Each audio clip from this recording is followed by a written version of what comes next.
the public health emergency right now is childhood obesity. The public health emergency right now is 66% of American adults having prediabetes. The public health emergency right now is we have 25% of women on SSRIs, basically a numbing agent that's not working. Like, there's a public health emergency blaring. That's why hospital beds are full. And the fact that the medical system and the medical experts still think after this disaster of COVID that they have any rationale to lecture us. My sister and I talk about in the book, it's like, there's just not rational when it comes to chronic conditions, when it comes to the things that aren't going to kill you right away, but the kind of long-term sicknesses that are like destroying this country. There's just no reason or rationale or argument of why you should give the medical system the benefit of the doubt. We've never prescribed a drug for a chronic condition that leads to lower rates of the chronic condition. So I think there's this like violent pushback led by the fact that these industries have co-opted our institutions of trust. Again, I just can't say this enough. The pharma industry pays 5 times more than the oil industry to politicians themselves, and they're the largest funder of media. So you have, and they fund the literal regulatory agencies like the FDA, 75%. It's a crazy world, crazy world. Somebody's gotta have to save you.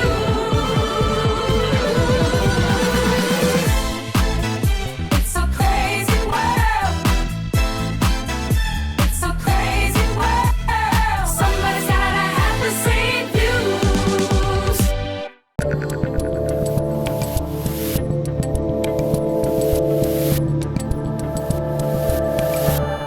Joining me today is a New York Times best-selling author, a wellness entrepreneur, and co-founder of TrueMed, a company focused on integrating healthier lifestyle choices with healthcare spending accounts. Calley Means, I am extremely happy to have you in studio finally. It's good to meet you. Pumped to be here. I realized as you walked in, this is, I believe, my last interview before the election. So it might be my last interview ever, depending on what happens. You might be in jail. We could be jailed? We're the ones that could be jailed? We'll see. They keep telling us they're going to be jailed, but we could be jailed just for talking about health and things of that nature. So it's kind of funny. I sort of wanted to have you on this week as a little bit of a break from the political racehorse stuff.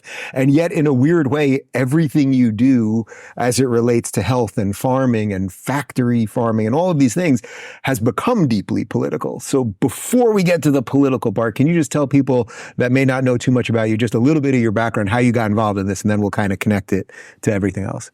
Yeah, I used to be a lobbyist early in my career for the food and pharma industry. And I think the one stat that I honestly just put my head around actually recently, but defines everything, is we're 4% of the U.S. population. We're 4% of the population in the United States, of the world population. We produce 70% of pharmaceutical profits, and we're 60th in life expectancy among all countries. And that pretty much sums up what you just can't actually wrap your head around. So 70% of profits for the pharmaceutical industry. And that's, to me, what the biggest issue in the country is. I mean, we have co-opting of our institutions, and I saw it up close and personal. It's to kind of define my worldview. And the fundamental premise that I saw working for these industries is that, so many institutions in this country make money and are driven by an incentive that's the opposite of what they state. I mean, I think we have a healthcare industrial complex. The healthcare industry is the largest and fastest growing industry in the United States. It's much bigger than the military, much bigger than tech, much bigger than any other industry. And it's producing worse health, more infertility, more people being overweight, more depression for each marginal dollar we spend. Just as I think the military industrial complex, as Tulsi talks about, is producing a less safe country for each marginal dollar we spend at this point. You go to education, we're producing dumber kids for each dollar we spend. So I saw it up close and personal. I saw as a junior employee, strategic effort to steer bribes, consulting payments, and research funding to Stanford and Harvard. I was shocked. Transactional meetings with the dean of Stanford Med School about opioids, about how Pfizer and Purdue Pharma were going to funnel money to actually create Stanford Medical School's curriculum. So really just saw those examples, got out of that system, radicalized by my sister, who was top of her class, Stanford Med School, surgeon. She left the system after just a simple insight that she never learned why people get sick. just medically, and that I think is where we get into the policy, is doctors, pharmaceutical companies, hospitals, the NIH, Dr. Fauci, what have you. Nobody's asking why we're getting so sick. Nobody's asking why we're 4% of world population, but we're 16% of COVID deaths because our immune system is so destroyed in the United States. There's plausible deniability for everyone to be washing their hands of that, because everyone's profiting from the fact that our human capital in America is really, really weak and really, really compromised. So put the pieces with my experience, with my sister from the medical background, and after the death of our mom from a preventable condition, cancer, which by the way is just skyrocketing right now, skyrocketing among kids. We're at an all-time high of cancer rates this year in the United States, just like every other chronic condition. We started going on the warpath and are talking about this. So there's a million ways we could go here. I think it's fairly obvious to someone watching this how this all became very political once you started just looking at health. And it sounds obviously like a lot of the stuff that you're talking about echoes a lot of RFK's things, and you're doing some stuff with him, which we'll get into. Are you, now that you've gone down that rabbit hole, right? Does it shock you that all of the institutions, I mean, you just mentioned a couple of verticals, education, healthcare, like there's a whole bunch of verticals that all seem to have been corrupted. Does that seem obvious or disconnected that they all kind of went down the same path? I think it's like radical. Media, I mean, we could do the laundry list of things. I think it's radical and just a vital national conversation we're having on these institutions that have been co-opted, and I think we're all labeled as conspiracy theorists for talking about. But if you look high level what's happening in the world right now, to me, like the foundational, I think, societal dynamic of our time is this lunge of voters making their voice known and their frustration known with these populist movements. I mean, it's happening in every single developed country, whether it's leftward or rightward. Voters and citizens are like lunging out like something's not quite right. So I think everyone like feels it. I think everyone's trying to put their finger on it. I think like a lot of people can't necessarily explain exactly why they're so passionate about Donald Trump or other populist figures in other countries. But I think what's happening in independent media is we are unpacking exactly what's happening. We're unpacking with the media how 50% of TV news spending is from the pharmaceutical industry. We're actually talking about that. That's being aggressively labeled as conspiracy theories, actually just unpacking these institutions. But like, I think that's where independent media comes in. To me, what independent media is it's asking these questions.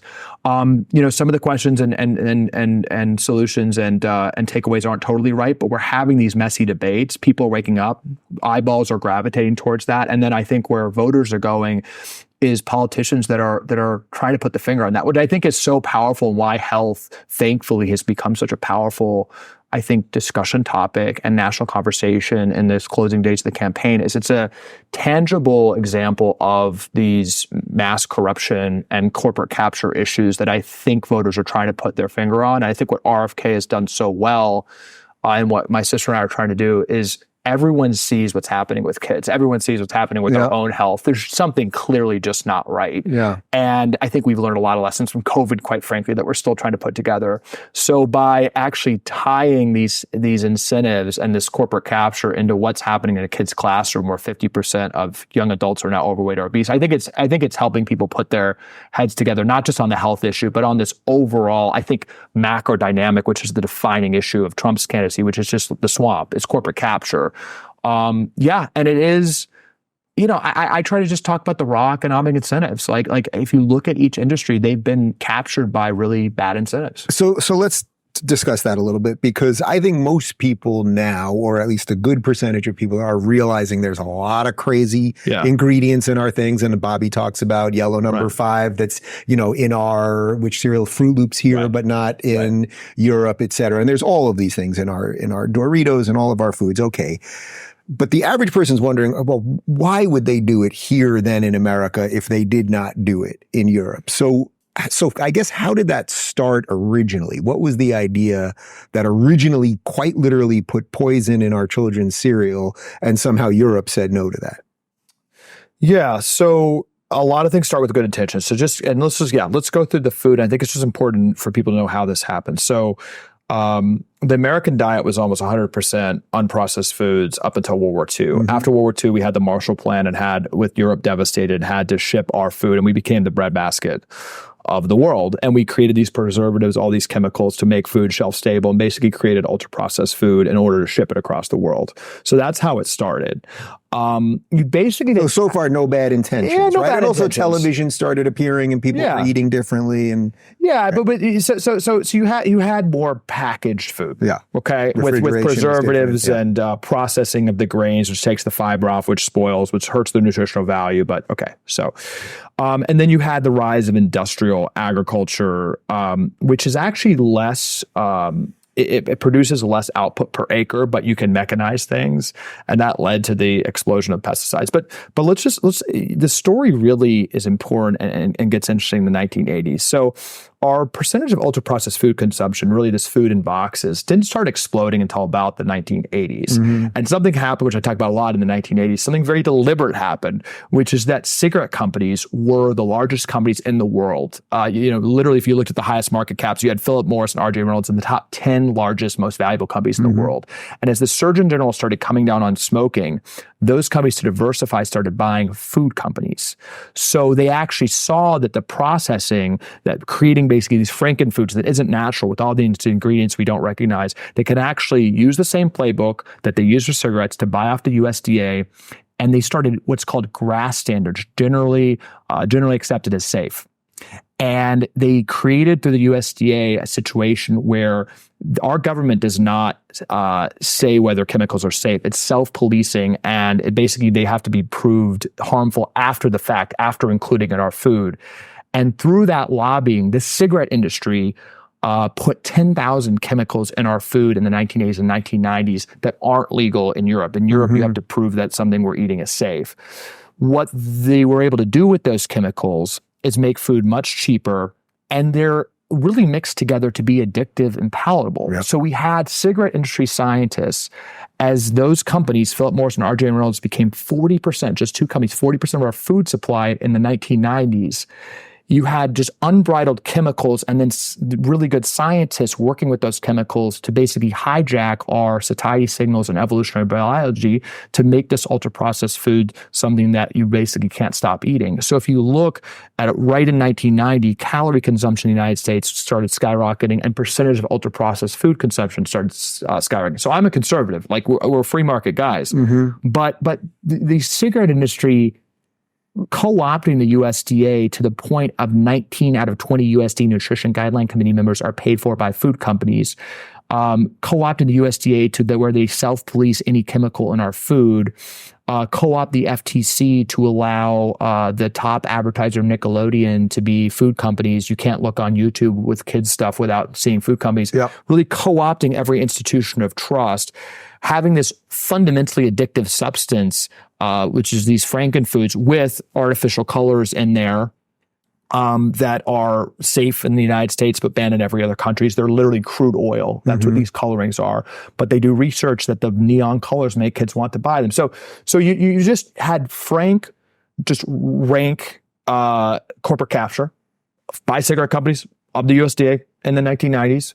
That's led to a metabolic health crisis where today a child's diet is 70% ultra-processed food. So I think what Trump and RFK are unpacking, and what I'm certainly arguing, is like, I think we get in this left-right box too often. Like, there's a fundamental poisoning of American children with 10,000 chemicals we don't allow in any other country through a corporate co-opted system, and a metabolic health crisis among kids to where 33% of young adults have prediabetes, and where we really have a competitiveness issue where 77% of military-age men aren't eligible to join the military. Do you think in a weird way that it was an inevitability that this would have happened, in that capitalism, which is the best of all systems, even for whatever its flaws may be, allows for some of these, maybe you disagree with that. No. But allows for these companies to come in, and then the government that doesn't really operate the way it's supposed to ends up not regulating the things that it's supposed to, or can't regulate the things that it's supposed to, or the people are bought off, that basically that no system could have done it better. And now we're just getting out of the learning process of that, something like that. I think that's right. I think one of the dynamics in our culture today is that we are living in a good optimistic society. And we've got Elon, Yeah. sending rockets up and these robots that he's making are just incredible. And I don't think The climate people hate the guy trying to get us on other planets. Yeah, It's really something. and there's a real story of optimism. And I don't think we'd want to trade a lot of our modern conveniences for, going back 100 years. Nobody's suggesting that. So I think in some respects, as I'm sure we agree, we're living in an amazing, one of the best times. Yeah. But I think we've lost our way in the midst of this unprecedented progress. And we have, I think, more abilities to destroy ourselves today as well. And I think that's where this anxiety is coming. It's like we are living in a good time, but we're also, I think, facing more existential threats. So capitalism is great, but like the military industrial complex fundamentally is built for more conflict and wars. Like the healthcare system in this country, every single lever makes money when Americans are sicker for longer periods of time and loses money when they're thriving and healthy. And that's what it's producing. You can go down the list. The media fundamentally is paid for by the pharmaceutical industry, which is an industry that profits from Americans being sick, which is why during COVID, there wasn't one mention of our compromised immune system. It was all about a pharmaceutical solution. So if you just trace the economic incentives that have been created, I don't think those are capitalist incentives. I think it's corporate cronyism and corruption. Maybe it's an inevitable byproduct of fast economic growth. But again, I don't like getting in this box of is this left, right, capitalist, not. It's just like we have a health collapse that we're very close to, I think, in this country. I mean, with healthcare rates growing at 2 times the amount of GDP, if we don't reverse this, it's going to be 40% of GDP in like 10 years, right? It's 10 to 12 years with the rate it's growing. I mean, we're going to bankrupt the country. So, we've got to have a hard look. And I think it's the question in this election is an incremental change. And frankly, a question among people that are around President Trump.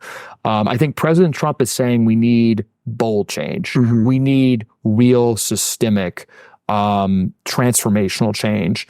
And then I think the people that are profiting from the current industries are saying we need incremental change. And I think that's a big choice the American people are making. Right. I like how you frame that because I agree. It's not the fault of capitalism. It might just be the byproduct of freedom. But now here we are still as free people, now with more information, and maybe we can alter some of that. And I mentioned to you right before we started, I mean, my team even in here, I mean, we talk about this stuff constantly. And a lot of us have changed our diets and attitudes and gotten off seed oils and all of this stuff. So you still have a chance as a free person. That's why I thought what Trump did with McDonald's was so great, because then an hour later, you've got Bobby sending out a tweet about beef tallow. And it's like, it will not surprise me if in 1 year from now, maybe that's a little bullish, but if Trump is president, that McDonald's will switch from, what are they using, canola oil? I don't know what it is, but something pretty terrible for their fries, back to beef tallow, which is in essence what they did, I think, before 1990. The McDonald's criticism pissed me off. Like people say, oh, Trump's not serious about health. It's like, no, Trump's not saying that to go to McDonald's. The question is, why do McDonald's French fries have 17 ingredients right now? They used to have 3, and in Europe they have 3. It's salt, oil, and potatoes. Right. So what are the incentives that have led McDonald's French fries to have 17 ingredients? And it's top down and bottoms up. And I want to be clear, and if you listen to RFK and Trump, they're not talking about any regulation. They're just talking about getting to the truth. I mean, if it is true that glyphosate, which is now sprayed on almost everything we eat and not sprayed in any other country, which requires a hazmat suit to spray it and kills every organism in sight, and is now just like on everything our kids eating, and our microbiomes are being destroyed, leading to horrible situations. If they can definitively prove, like every other country has, that's a problematic substance, then the political calculus changed a little bit. But but I did think we have a bottoms up situation. Clearly there's like a questioning of the American people of seed oils, really not a big thing in other countries. The top source of American calories right now, was used as engine lubricant by John D. Rockefeller. It's a highly processed, way to make these oils. It's not, anything our body's evolutionarily made to eat. Is this the right thing we should be shoving down our throats? It's like, so I think what you're hitting on is this optimistic message. It's just like, I don't think anyone wants this. I think the brilliance of the American system and our capitalist system is that we are able to savage our current industries. It's actually happened throughout the past 150 years in really positive ways. You look at like Teddy Roosevelt, there's been like really dramatic pushbacks against the system. Teddy Roosevelt, that was the richest period in American history, relatively versus other countries. A lot of things were going well there, but there was also a lot of reforms. Some of them were good, some of them not good. But like, that's the history of America. I think that's where the independent media free speech comes in, quite frankly. Like, we'll get to the right answer if we're able to kind of hash this out. But for some reason, the media and actually regulatory and government agencies themselves are violently telling Americans they can't ask questions about why they're getting so sick. I mean, so in some respects, do you think COVID and the overreaction that they had with COVID and the fact that you would watch the news shows and then they would quite literally say brought to you by Pfizer while they were telling you to take a Pfizer medication and not go outdoors and eat takeout, all of this now, what we now see as fairly ridiculous stuff. In some ways, this isn't going to sound exactly right, but are you happy that happened to some extent because that has led to the wake up? That people intuitively suddenly were like, wait a minute, I'm being forced to be injected with something. It isn't stopping the vaccine. They've locked me out of the gym. Like, there were just too many factors that seemed counter to basic knowledge. I think COVID was one of the most important societal and political dynamics, of our lifetimes. So I think since World War II. I mean, they locked us all up for a year. They caused a generation of setbacks for kids, economic dislocations. I think we're going to feel for another generation. It exposed, I think, the fact that our immune systems are really poor in the United States. I mean, if you were, RFK and Trump have said this, if you're metabolically healthy, you really weren't dying of COVID, almost demonstrably. That's almost just a definitive statement. I think it was 4 comorbidities on average. So we were lied to, and the lockdown policies, which were a pharmaceutical kind of invention, I think were the biggest public policy mistake of my lifetime, probably one of the most consequential. So, and then we were told to shut up. And weirdly, right, I was just talking to a reporter on the way in here, but weirdly, every single article now about RFK and Trump is how the experts are so concerned about the damage to public health. People that come in and are asking what's going on. It's like, I sympathize with them. Like, we shouldn't bring polio back, but the public health emergency right now is childhood obesity. The public health emergency right now is 66% of American adults having prediabetes. The public health emergency right now is we have 25% of women on SSRIs, basically a numbing agent that's not working. Like, there's a public health emergency blaring. That's why hospital beds are full. And the fact that the medical system and the medical experts still think after this disaster of COVID that they have any rationale to lecture us. My sister and I talk about in the book, it's like, it's just not rational when it comes to chronic conditions, when it comes to the things that aren't going to kill you right away, but the kind of long-term sicknesses that are like destroying this country. There's just no reason or rationale or argument of why you should give the medical system the benefit of the doubt. We've never prescribed a drug for a chronic condition that leads to lower rates of the chronic condition. So I think there's this like violent pushback led by the fact that these industries have co-opted our institutions of trust.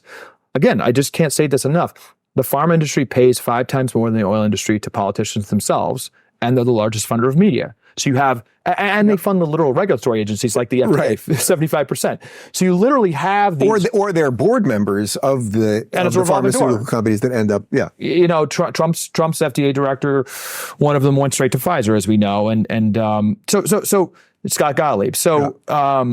So you just have it's not conspiratorial when you have an industry that profits from this dynamic, funding the regulatory agencies, the politicians, and the media, and then you have the media, the regulatory agencies, and politicians basically calling anyone a war criminal and anyone who questions the existing system dangerous. It's a really problematic incentives, and I think that's why it's so important, frankly, just to get Trump over the line and to get RFK over the line, because this isn't a health policy issue. It's just a moral clarity issue. We get bashed. I get bashed. Where's your medical degree? It's like, no, the most important thing when it comes to healthcare, particularly, and we could go into other industries, is just seeing this for what it is and being able to go straight at those corruption incentives. And we can fix this so quickly. But I do think this election is about as existential as you can get.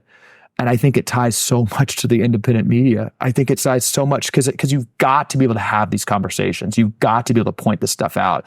And if you wake enough people up, which is happening right now and happened during COVID, it's hard to put that back in the bottle. It's why I'm very proud, to whatever extent I've had any influence on any of this, that I was willing to have some of these conversations years ago when they weren't as comfortable to talk about. Now it's definitely gotten easier, at least at the moment, and we'll see what happens post-election. But people were afraid to talk about all of this or election stuff or anything else. It's like, here we are. So as you're out there now with Bobby and people are waking up to some of this stuff, what are some of the basic things for someone that's watching this? And we've discussed this a little bit on the show. For someone that's watching this that is not aware of any of this stuff and is still, using salad dressings that have canola oil, or they're still having the cereal, like what are some of the basic things that they should get off that probably will change them for the better, like in a relatively quick time? Yeah.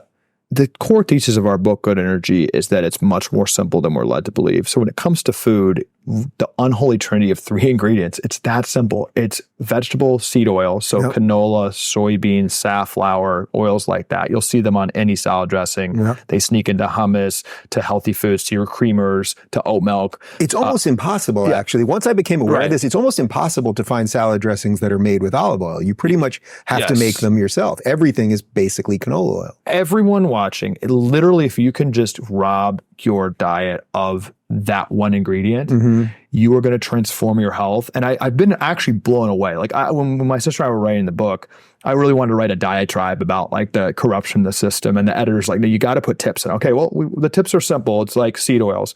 And we've gotten thousands of messages of literally like people, like they send in their blood tests. So like we've transformed our family's health in 1 quarter by literally just looking for seed oils. Because if a product has seed oils, they're making that as cheap as possible. I think that company really isn't caring about you that much. Like this is, at the most basic level, it's a processed ingredient that we're just not made to eat. And that gets the 2 other ingredients real quick, is highly processed grain. So what does that mean? So if it's a whole grain, that's not corrupted, like we're made to eat. We ate grains for tens of thousands of years. The processed grains, as I said, is taking the fiber off. It's basically a hidden sugar. And then I believe, and there's not, and you always get slammed, there's not enough research for that. But I really do think a key problem in the United States is our grains that are sprayed with a bunch of these chemicals like glyphosate that are being phased out of other countries. You always hear about people going to Europe and eating a bunch of pasta and losing weight.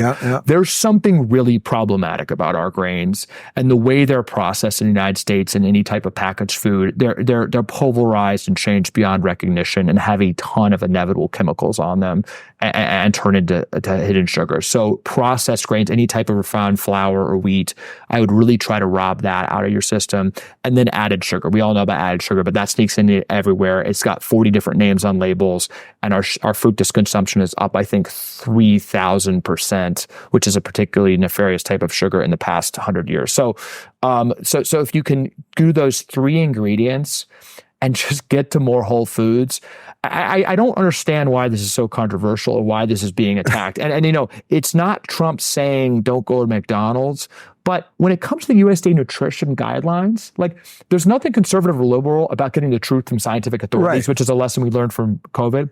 The USDA recently came out with a report like months ago saying that a child's diet, 93% ultra-processed food, which is basically those 3 ingredients I just mentioned, can be healthy. They are a promoter of ultra-processed food. They came out 2 weeks ago. You can Google this 2 weeks ago and said that there's not enough scientific evidence to say whether ultra-processed food is bad or good, and we should not vilify food. They, to this day, I cannot stop talking about this because I think there's no more criminal guideline in the country. They say a 2-year-old that it could be healthy for their diet to be 10% added sugar. Added sugar. I'm going to introduce you to my 2 2-year-olds after this, and when you see these kids who are eating only natural, organic food, nothing processed. We've given them nothing with sugar. We actually finally, like 2 weeks ago, took them to this farm. They had like a lick of soft serve, and they weren't even into it. That's the level, and how smart they are and aware. And I'm sure you're talking about it. It's a great thing. So I bristled as a conservative. Okay, we don't want the nanny state. There's nothing. It's actually a betrayal of the American people that are scientific authorities. Why aren't they giving us guidelines to thrive? Why aren't they advising parents to do exactly what you're doing? It's been transformational. I have a 2.5-year-old. That's why a big reason I'm in this fight.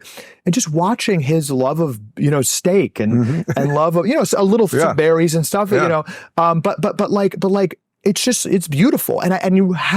We know, I'm sure we both know, it's like there's something happening to that child's development when they're eating that real food. Yeah, I think we can see them. We do a lot of steaks around here, right? And I'll give them the bone from the tomahawk after. They chew it. And you can, and it's so primal and obvious they that know they should it. be, yeah. And I just think that we through our recommendations, and this is kind of the RFK Trump agenda in my head, it's stop recommending and stop subsidizing. We literally take what children are naturally born to do, which is to be playing, to be eating natural foods, to be in the sun, to be, not overloaded with a ton of pharmaceuticals probably, right? And we just do the exact opposite. So it's just stop recommending this crap to kids and stop subsidizing. We literally just subsidize the wrong foods to go in our kids' bodies. So in your dream world, if Trump wins next week and then says, okay, Bobby, so what is it you want to do? Or if he says to you, what do you want to do? What is that? Is that take over the NIH and the CDC? Is that one of you take an agency? Is that is there some combo there? Let me get to specific, because I want to be clear, being in these conversations and seeing, a small vantage point how President Trump and RFK are discussing this. It's not horse racing for positions right now. It's really larger than that and a holistic view of health. So number one. Okay, so forget your job. Number one is the USDA, the agriculture and the HHS health need to be seen as one and the same. Everything is siloed right now. We need to see food as health. And what we need to do is take those two organizations and in the first 100 days, just get the corruption out of those organizations. I cannot express just how that simple act of not having the FDA funded by the pharmaceutical industry, of not having the CDC have a nonprofit that pharma funds hundreds of millions of dollars into, of not having 80% of NIH grants go to conflicted researchers. What does it actually mean, though? Do you literally have to fire half the people there? I get the idea of these things. I think most people can understand the idea of these things. But I'm talking when you get in there, are you just I don't mean you specifically, but is that what is going to have to be done? That these things, they basically have to be disassembled. I think that's what people are trying to figure out. What does it actually mean? We can get on the idea part. Yeah, I'll give an example. Yeah. So the NIH, you could have an executive order that says that NIH grants can't go to researchers that are being paid for by drug companies that directly impact that research. Everyone would assume that it's already in place. Right. It's not, 80%. So that executive order, what that would do is lead to complete chaos in the medical field, and there'd be a tax on President Trump for an assault on scientific research, which would be an interesting political, and again, this is just Sure. But that would be an interesting political dynamic where President Trump is not touching scientific research funding. He's just simply saying it can't go to co-opted researchers. You could do an executive order saying, people don't even understand this, but the NIH right now is a pharma R&D. No NIH money to speak of is actually going to understanding why people get diabetes, why people are getting Alzheimer's, why people are getting cancer. It's almost all for pharmaceutical interventions, accepting those increasing disease rates as a trend, right? You can sign an executive order tomorrow, and we have this, and we'll recommend it, for President Trump's consideration. It's something he's talked about, but putting the NIH back to doing foundational research about why we're getting sick. What a concept. Right. But we're not doing a study right now looking at different variables among people with different disease rates.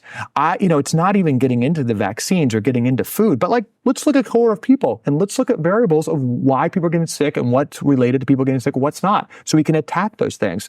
We don't do that right now. There is an aggressive war on any research to actually understand why people are getting sick, what they're eating, what drugs they're taking. So that would be very good research, which then flows in, and this is huge, to Medicare, Medicaid policy. So we spend more on Medicare and Medicaid 3 times more than the defense budget. It's the biggest part of the U.S. budget. And it's totally bureaucratic how that money flows. And right now, if you're on Medicaid and you're sick, you're getting a drug. You're not getting any holistic, and that construct, right? It's not left or right. It's why are we on Medicaid poisoning every lower income person with food stamps, which 70% go to ultra processed food, having no healthcare dollars go to helping those people thrive?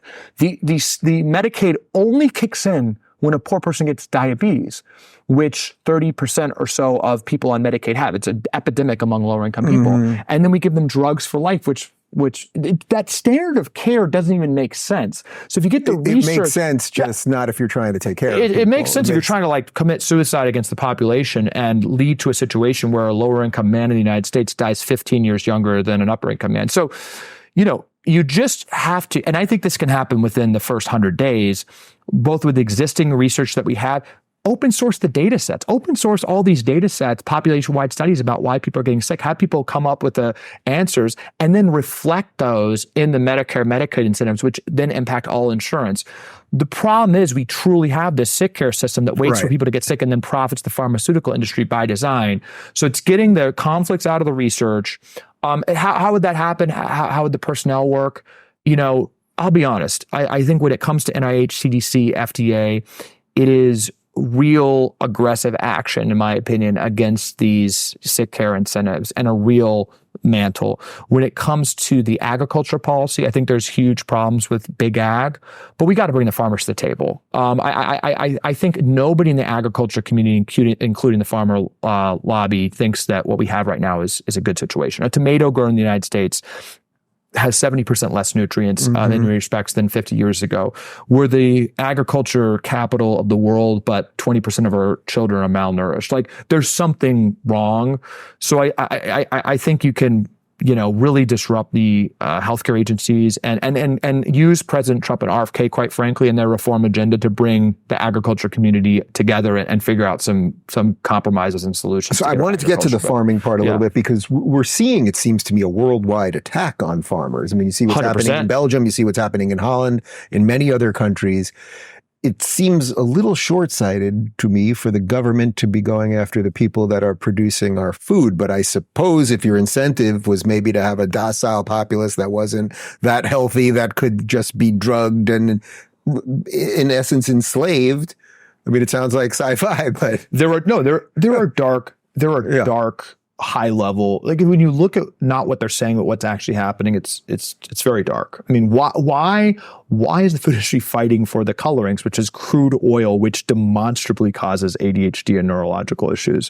Why is the people that I'm even dealing with, they're saying that RFK and me are, dangerous people for suggesting we should stop poisoning kids? I think that's honestly what's rallying so much support for President Trump. Why were the schools shut down and the teachers unions defended that for 2 years in some cases?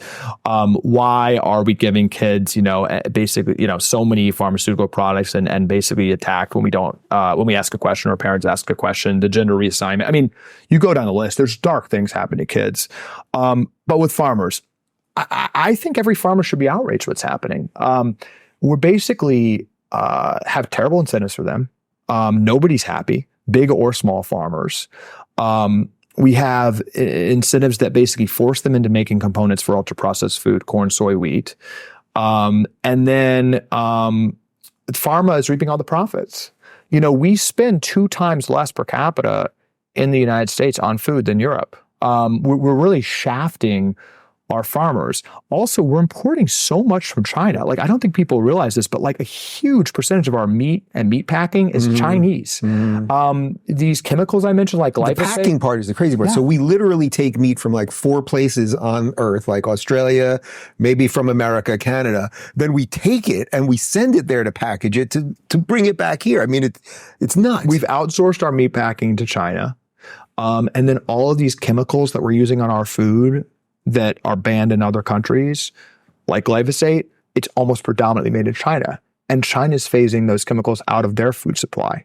So I consider them almost like bioweapons that they're importing here. So the strings that foreign companies have into our food system, Monsanto, Bayer, which is a German company, which is making all of our seeds. Bill Gates is the largest owner of farmland that's got really weird incentives. I mean, there's this weird co-opting many times from government or from foreign governments into our food system. So to me, there's a real message here that we need to really believe and empower our farmers. It's not telling them what to grow, but right now we are. Right now, we do more in agriculture subsidies than any other country in the world combined. And it's all kind of going to this kind of broken industrial ultra-processed food system. So I think you can really, I don't think it's going to be less money for farmers. We need to believe in our farmers. We need to empower them. So there's a real, I think importance there a pro-farming, unleashing American competitiveness and farming, and really seeing our food supply as a national security issue. I mean, you get to that 77% of Americans, not being eligible for the military. I mean, that's a profound. Yeah. I really do think you don't want to overuse the military threat and national security argument. We have a national security issue with our metabolic health, with the chronic disease, and with our competitiveness right now as a country, which flows also to mental health, which is a disaster. So I think there's a really bold commission and panel with diverse farming interests to get foreign influences out of our food supply and to really reform our incentive structure to empower our farmers to make food that actually leads to thriving for the American people. So while you guys, we have the ability to do that. So while you guys are working all that, and again, hopefully in less than a week, we get the result we want and then things start going in the right direction. What are some of the other things besides understanding some of the ingredients that you think people can do in their own lives? You just got here. I'm very proud of my garden that we put together. We've planted in the last 2 years about 30 fruit trees here. We're working on getting backyard chickens, a little more complex in parts of Miami than you might think, even though we've got chickens running in the streets in other parts of Miami. But what are just some of the other things if people just want to get a little more control over their food, over their life, over, just some of the ways to not be so dependent on the system? Because I think that is really what it all boils down to. Get the first chapter in our tips is getting control and understanding of your data. There's a war in this country to scare people from understanding what's happening inside their own bodies. It's just such a black box, right? Yeah. It's like when we go to the doctors, actually states today, there's multiple states that actually it's illegal for you to even have ownership of your own medical records. You don't even have ownership or can necessarily even see them. It's owned by the system. So I would recommend everyone really understand what's happening with their blood tests. So we get our standard ones for free, which are HDL, triglycerides, blood pressure, blood sugar, and then there's another one, waistline, which we all know. Those 5 biomarkers I just mentioned, if you have those 5 in a normal range, you almost by definition aren't going to get 9 of the 10 leading causes of death for Americans. So that's obviously diabetes, which is a blood sugar. So if you have right blood sugar, you by definition don't have diabetes. You almost have a 0% chance of getting heart disease, which is the number 1 killer. But people don't even understand cancer, pancreatic cancer, which my mom died of, is more tied to blood sugar dysregulation than smoking is to lung cancer. We're saying all these cancers, the top oncology person at Stanford told my mom it was unlucky that she got pancreatic cancer. It's not unlucky. If you have these biomarkers under control, you're very unlikely to get breast cancer is another one, highly tied to metabolic dysfunction. You're plummeting your chances, even with genetic issues, you're plummeting your chances of breast cancer if you have your blood sugar under control. Alzheimer's is now called type 3 diabetes. And if you have, if you're not pre-diabetic or diabetic, you have a very low chance of getting Alzheimer's. So really understanding those, we go through it in the book, and then playing a game with yourself to really go on a path of curiosity. And this is what's, I think, the spiritual element here, working with your kids, playing a game with them, getting these biomarkers under control, empowering yourself with data. The medical system still says today that they don't want to give too much data because it's going to scare people. There's a whole movement not to even weigh people in a doctor's office. Yeah. I think we're so blunt with how we talk about, sticking to a vaccine schedule or something like that. We need the bluntness to get our biomarkers under control. I truly mean this. And this, again, the first 100 days is getting corruption out, getting the standards of care right, but then it's just simplifying the standards of care. There should be a national effort in this country to just get those 5 biomarkers under control. Then we get into 100 functional medicine lab tests that go into a bunch of other, there's a company, Function Health, which I can't recommend enough, or any type of functional medicine practitioner that gives you a bunch of blood tests. So many people I talked to, having read the book, right, they didn't even realize they had an autoimmune issue. Those are exploding. They didn't realize they had a vitamin D deficiency where they could cure that with supplementation. And it is tied to depression and a bunch of other things. They didn't realize their omega-3s. We were all unique. And having your blood test as a base, I'd say that to anyone who's personally suffering, or they're a kid or teenager, is a little bit depressed, or their doctor's telling them to go on a statin or metformin, get control of your blood test first, because then you can start playing a game with yourself and start gamifying getting those down, which I think is really important. I'll tell you 2 quick things that my audience knows, but related that are perfect examples of what you're laying out there. A couple of years ago, out of nowhere, was losing huge chunks of my hair. I had alopecia areata, huge chunks. I lost about 40% of my hair. No doctor. I went to every doctor. I took every freaking test. I thought I had cancer, AIDS. I had no idea. They couldn't find anything wrong. It was most likely, then they chalk it up to stress, but who knows what it was. But really the way I solved it was through diet. I largely now do a carnivore diet. And I was this past year, I've been basically only doing carnivore. Right. Little bit of stuff on the side, but pretty much cut out sugar and all that. And I just, for my life insurance, just did like the full blood palate, cardio, all the stuff. And I was worried because I was like, I don't know, I've just been eating all this meat and I have a good amount of salt, butter and all that stuff. And my numbers came back fabulous and they lowered my life insurance rate. And I was like, oh, it's not that crazy that I changed my diet. I started feeling better. My body responded positively. And now I have the numbers to prove it. So I think just doing some stuff that take a chance, do some stuff and see how you feel. We're also completely disconnected to how we feel, I think. Yeah, and I just think getting to the tips, it's just a mindset on that. We're scared and threatened basically to that a carnivore diet's dangerous, but we're not getting warning signs on our ultra processed food. We're saying soda and just sugar laden fruit juice is safe for kids, but Thomas Massey, representative in Kentucky, who was almost arrested recently for drinking raw milk. So there's a war on raw milk. One of my guys gets his raw milk here. You have to get it from the animal section at the store. It's a veterinary. It's a veterinary. But then look at even here in Florida, where we're pretty good about this. Look at all the other toxic crap with all the colorings that they're selling. So there's really backwards thing. I think, the carnivore is a really interesting thing. I think one of the profound parts of that is just taking a lot of the toxins out. The meat is actually one of you don't have a lot of the toxins in there, a lot of the pesticides, and it actually just is a detoxifying.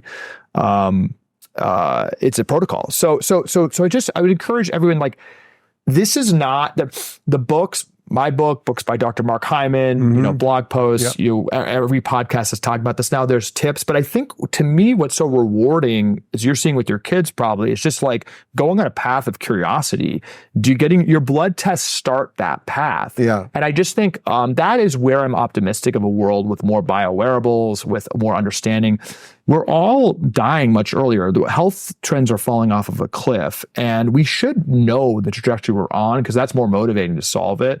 And then carnivore might work for someone. I always say I don't care whether it's carnivore, vegan. Start with something radical and figure out what's right for you. And look at your blood tests. My sister levels, which is blood glucose in real time. It's just like start playing that game, and you'll find what's best for you. But I guarantee you, there's not many people that have been misled by getting more data and then experiment with their diet, whole food biased. And then there's all this talk about what exercise protocol is good. There's not a big problem or epidemic of sick people that are moving, that are doing 8,000, 10,000 just steps do something, a day. Yeah, basically. exactly. Yeah. And doing 8,000, 10,000 steps, and getting their heart rate up for at least, 150, 180 minutes. It's like I've been up and down on the exercise. It's just doing something. Then you optimize your diet. Then you optimize. But I just think on an individual level, what we're seeing as people are taking more control of their family's health. I think that's happened. I mean, you're talking about it. Joe Rogan's talking about it. Yeah. It was, I think, radicalizing for a lot of people tuning into Joe Rogan during COVID, this misinformation, and all he's talking about is exercising and eating healthy. Right. It's just and that's where everyone's gravitating to. And then, again, that gets to the government stuff. It's not command and control, but we spend $4.5 trillion on healthcare. So we should have that healthcare kind of standards of care, the right advice for the thriving of the American people. Unless we're just abolishing that $4.5 trillion, it should go towards, functional medicine blood tests for every single American to get their control, to have them understand what their family and incentivize better food, which is the root cause of disease. I'm not messianic about food and exercise being the solution. I think we should all be really rigid that we should have the best clinical guidelines for the issues plaguing America. 90% of the issues, 90% of medical spending and deaths in the United States are lifestyle conditions. We've been poisoning ourselves. Reeling that back with our healthcare industry will produce thriving for the American people. It's just so interesting to me because it's sort of where we started, but I just see all of this so connected to the media that lies to us about everything, like the institutions that lie to us. So it's not just food, it's what they've done to our education system. It's just all right there. So, okay, so if you clean up your diet a little bit and you get rid of the seed oils and some of the other things you talked about, and now you get some control over your biomarkers, you know what's going on with your blood, basically in your heart. What else can we do? Yeah, I mean, it really goes to the basics. I mean, get a whole foods diet. If we have 80% whole foods diet, try to get organic. I do think the pesticides are a huge issue. Try to do pasture-raised meat. Really be an empathic curiosity about the quality of your food. We're getting 25% less sleep in America than we did 100 years ago. Sleep as a baseline. It's getting 8 hours of sleep. It's tracking your sleep. I mean, that is just the baseline. Chronic stress management. I think prayer. I think meditation. I think there's some kind of spiritual problem we've had of just getting, disconnected from, centering ourselves. I think throughout all of human history, we were outdoors just by we had to be. We had more awe for the world around us. I think the phones and the chronic stress. Touch some grass, as they say. Yeah, I just think there's nothing more profitable than preying on a kid's dopamine and our attention span. And I think that is again, we have a great modern society. I love my phone. I'm on all the time. But we are being preyed on with the media too, just with chronic stress. And I really do think it's a huge issue that we're in a constant state of alarm when I think we had just much more peace and awe, just without so much going on. And that's what our cells are made to handle. So being really conscious of our chronic stress and our kids' chronic stress is really important. And there's a lot of tactics we go through, from prayer, from meditation.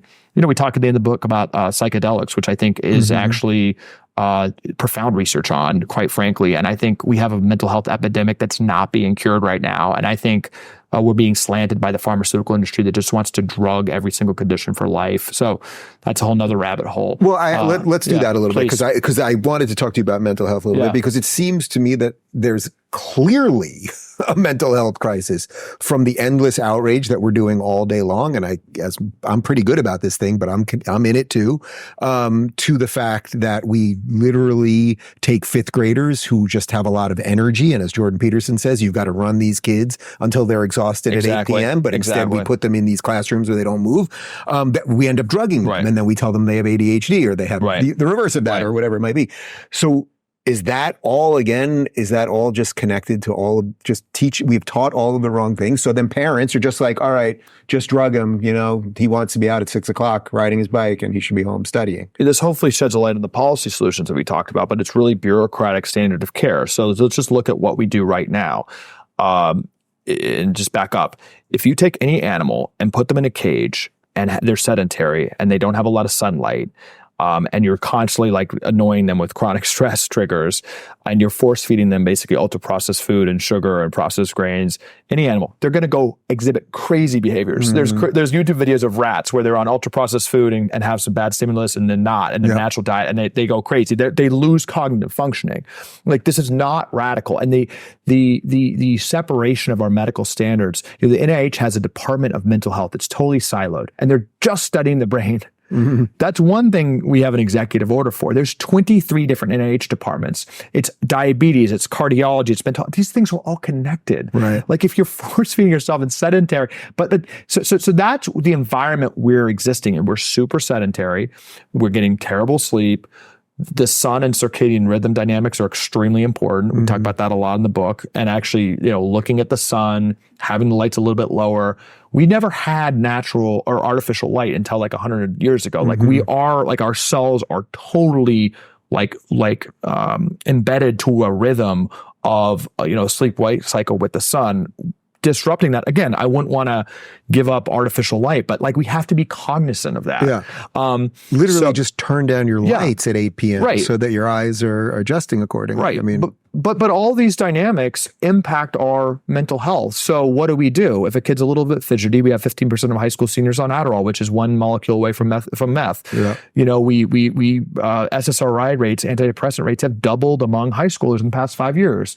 If they're a little bit high cholesterol, they're on a statin, which has mental health impacts. Now, of course, they're recommending Ozempic for as young as 6. Ozempic, a huge side effect for Ozempic is as depression, as suicidal ideation. So they're actually prescribing more SSRIs with Ozempic. It's like a 2-for-1 special. And then what does SSRIs do? The number one side effect of SSRIs listed on the box is weight gain. So you're actually needing more Ozempic. So we have all of these crazy dynamics, this toxic stew of everything happening. So yeah, at the foundational, like what Trump and RFK are talking about at the medical level is seeing our chronic disease and mental health crisis as interconnected. I mean, from a small data point with the book that's really resonating that my sister and I wrote, it's like, that's it. It is just a lie that Stanford Medical School, when you graduate, my sister graduated, has 42 specialties and you never talk to another specialty for the rest of your life. Things are connected. The mental health epidemic is connected to why there's a diabetes explosion.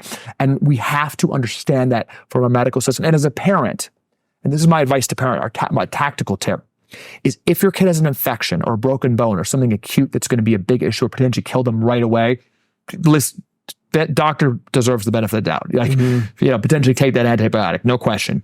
But if they're about to be prescribed a statin, or your doctor's giving dietary advice or an antidepressant or anything chronic, anything that's not going to kill that kid right away, you are going on a bad path by listening to your doctor, most likely. The doctor does not deserve the benefit of the doubt. You are most likely being lied to. The suicide rate among doctors is the highest among any profession. I think because they know that they're not serving patients, and they're in a terrible incentive structure where they're really, I think, actively creating a moral hazard by telling that kid that Adderall is the cure for why they're fidgety. It's not. So you should truly trust the podcast, trust the books, trust your own intuition much more. And then again, that gets to the really macro societal spiritual issue that Bobby's tapping into and President Trump is tapping into, of like, we've taken leave of our common sense with how we think about healthcare. We just don't have any curiosity anymore for what we're putting in our bodies, which has been taken away from us. So just getting back to our own intuition is really important. So if the election does not go the way that we want, you've already addressed that this is not purely political, because you've mentioned a spiritual element of it, and you've mentioned a familial element. What would be adjustments then that you would want to make to ensure that people will do some of these things? Because I mean, if Trump doesn't win and Bobby's not involved in this stuff, the show goes on. It goes on as it's continued to go on. There's been no reformation of the CDC or the NIH. Fauci still gets his $400,000 a year in retirement. So that will just continue. Would that fundamentally shift the work that you guys are doing? Do you privatize stuff more? Then, I mean, is that basically the idea at that point? Hopefully we don't have to spend too much time on this. I'll be direct. Yeah. I'll be direct. I mean, I am praying that when this airs, that we'll have a resounding victory for Trump. Health, unfortunately, is political. And I don't know, I made it right now, but I think a lot of people feel like this really is one of the most important elections of our lifetime. We always say that. And he has to win.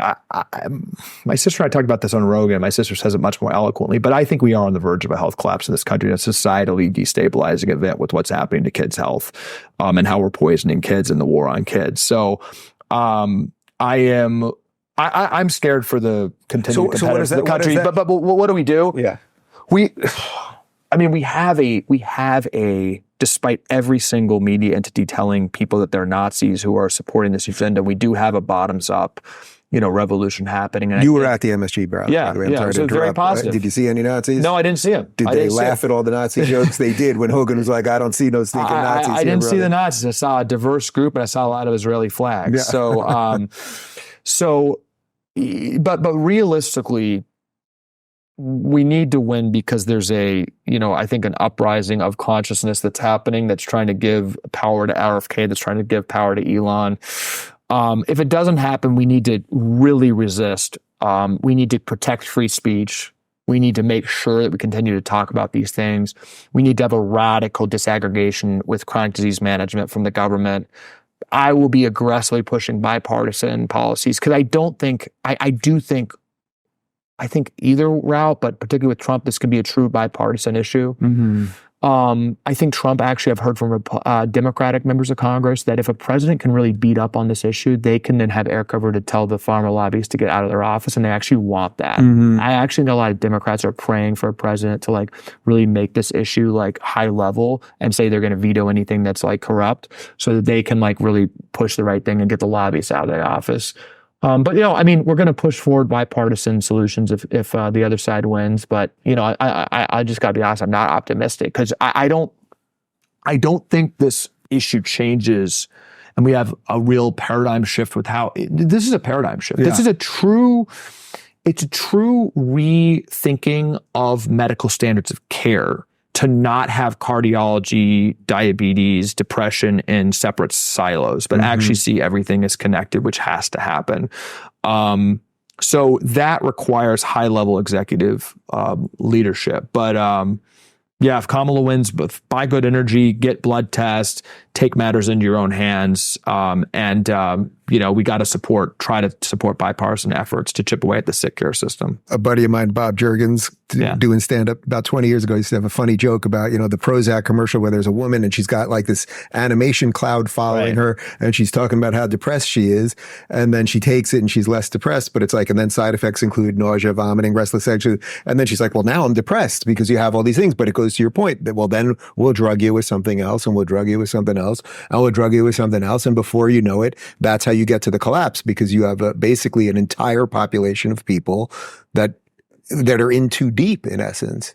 It's whack-a-mole. I mean, look at birth. We have a 40% C-section rate in the United States right now. Is that right? Yeah. It's close to 40. It's like right at 40%.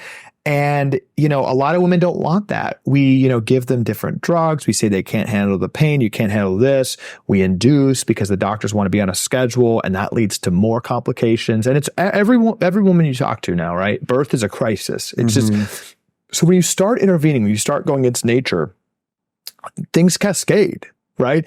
And when you start getting on one drug, there's complications and you need other. It's just like once you get on this treadmill, things just start going out of control. And that's happened, I think, tragically to birth. I don't think women are giving informed consent on going into all these interventions. And, the most, biggest miracle humans perform is a totally medicalized process now that's often just a horror show. It's like in every facet of life, we're just intervening too much and cascading. We should absolutely have like emergency surgical procedures for complicated childbirths, which are a big thing. But we should be defaulting to awe of the human body and, non-intervention, but we're just not doing that.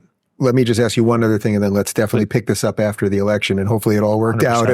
And then there'll be a lot of new things to talk about in terms of how these things can actually be fixed.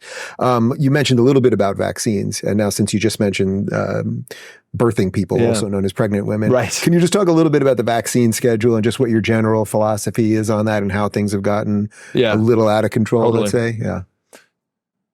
Everyone should be questioning why this is the one issue we can't ask a question about. Like you're just immediately violently censored. But when it comes to childhood chronic disease, we can't expect moms, not to give their kids a treat sometimes. I just think that's one thing I'd say. The medical system knows how to make a point really strongly. There's no excuses, no cost too high, right? No social justice considerations when it comes to jabbing your kids on time with 72 immune system changing interventions. Like no problem with that. And there's no excuses. So I would just ask everyone to question, why isn't that the same type of emphasis from all sectors when it comes to why 33% of young adults have prediabetes? Like why can't we use that same emphasis? That's one thing. When it comes to the schedule itself, it's highly problematic. There's no other product in the world where the second you get on the list, you're mandated and government paid for by every single living American, and you have all institutions of society basically calling anyone a war criminal who questions that list. So I think everyone can agree that the incentive from a pharmaceutical company is to get more products on that list. Just beautiful. Right. And the list has expanded in crazy ways. No, it's gone from 20 to 72 shots in 20 years. Right. So I don't understand why it's controversial to say there's a huge incentive as a pharmaceutical company, and you literally can't watch the NFL now without, there's a vaccine for everything. Bill Gates is saying his goal is 50 new vaccines, and he's highly invested in these companies. The number one farm owner, as you mentioned. The number one farm owner and one of the biggest investors in pharma. It's really weird. So there's like this absolute breaking the neck to get more vaccines. So nobody that shouldn't be controversial. So even getting out. For the 8-month pregnant woman that's watching this with her husband, they're confronted now with all of this stuff, right? They know they have a couple weeks to go before, literally, when the baby's born. Vitamin K shot, the slop on the eyes for, what is it, hepatitis or something, which she most likely doesn't have if she hasn't been cheating on the husband. I mean, the series of things. So, yeah. The vaccine schedule is unquestionably a result of corruption and problematics, and you have every right as a mother and a parent, and I would actually argue an obligation, to ask questions and to research the schedule at the very least. The schedule is created in order to, they say to protect society. The doctor's not giving advice for your individual child situation. Mm-hmm. And I actually don't think that's what the Hippocratic Oath says or what a doctor's obligation. The doctor's obligation is to that individual child. So you have every single right to ask questions as a parent about immune system changing pharmaceutical interventions, which inevitably have potential benefits and risks. And the fact that that is one area of the world where we basically bully a mom not to ask a question, and these do have powerful impacts. I mean, these change a child's immune system for life. I mean, obviously there are, as any drug has, side effects. So you should ask questions, and it's important. These are important medical interventions. Very specifically, you are getting jammed a hepatitis B shot within 12 hours of that child's existence on this earth. I will give an opinion on that. Yeah. It's a scandal, and that absolutely has to be revoked. Hepatitis B is a STD, or it's through needles. There's not a case in documented history of really anyone getting it from any other way. Literally, when I talk to a doctor about it, I'm like, what is the scenario if the mom has been tested for Hep B, doesn't have it, and then the child's born? What's the scenario where they'd get it between like 0 and 10? And they said they could trip on a hepatitis B infected needle on the playground. It's like, there's not a case. Right. It basically doesn't exist. It doesn't exist. Yeah. And it's problematic. It has side effects, and it even unknown because we can't really research them. So there is not a case other than this is what literally people say when you push them, that it's important and people will forget, so we might as well just do it right away. Mm-hmm. But this is a heavy metals and a very serious intervention. And at first, why are we taking this beautiful child and putting that intervention? So I would strongly push and get your head around as a parent why STD vaccine, if you don't have Hep B. If you have Hep B, you should get it, in my opinion, honestly. Right. But if you're by law, the standards are you're tested for. If you don't have it, you should. I've never heard an explanation for that. The vitamin K, all this. Why are we going and giving all these interventions right when a beautiful child is born? It's actually very dark. Then when you get to the schedule, the vaccine friendly plan is an interesting book. It's okay to do some research. That's what I'd say. And there's hugely problematic incentives with the schedule. All right, since we can't end on vaccine schedules, we have to end on something more positive. So, I guess, notwithstanding what happens next week, I mean, I sense you're hopeful either way because people are now more empowered. And I guess really at the end of the day, that's what this is about. To be direct with you, I never have felt more nervous, and I've never had higher conviction. I think we're at the most important moment of my lifetime with this election. That's how I feel. Yeah, to be totally honest. I think they're saying they're going to take free speech away. I think there are dark forces against kids right now. And there are people on the other side that do not understand how, I think, at risk our society is if we just keep pounding these bad incentives among kids. Like, we have not had rectification of what we did for kids with the school shutdowns on, with the COVID. We have the elites and medical organizations basically apologizing for poisoning our kids and saying like, I think it's dark, and I think we have to win this election. And to be blunt, I don't want to end on a pessimistic tone, but like, I think our country's going to persevere, but like, we've got to, there's some major moments in American history that I think things could go certain ways. I think this is one. If President Trump wins, when he wins, I think we really need to all support him in his stated objective for true generational reform to healthcare and many other sectors There are evil people in his midst, which he said on Rogan, and I'm seeing it. There are evil people in his midst. There are angles that he is trying to be influenced that we don't even understand. The month after his victory is going to, in my opinion, be the most important month in American history because there are trillions and trillions and trillions of dollars on the line. And if he stays true, as I know he wants to his reform agenda with the military-industrial complex, with healthcare, with our border, with our economy, true generational reform, it's going to be unleash American power, but also be extremely disruptive to industries. And I think there's huge room for optimism if President Trump wins, and we all support him and help him exert that mandate we hopefully give him for generational change, because there are evil forces in his midst trying to get him to modulate. I hope you will be part of that adventure. Thank you. For more insightful discussions on how to live the good life, check out our lifestyle playlist. And if you want to watch full interviews on a variety of topics, watch our full episode playlist, all right over here. And to get notified of all future videos, be sure to subscribe and click the notification bell.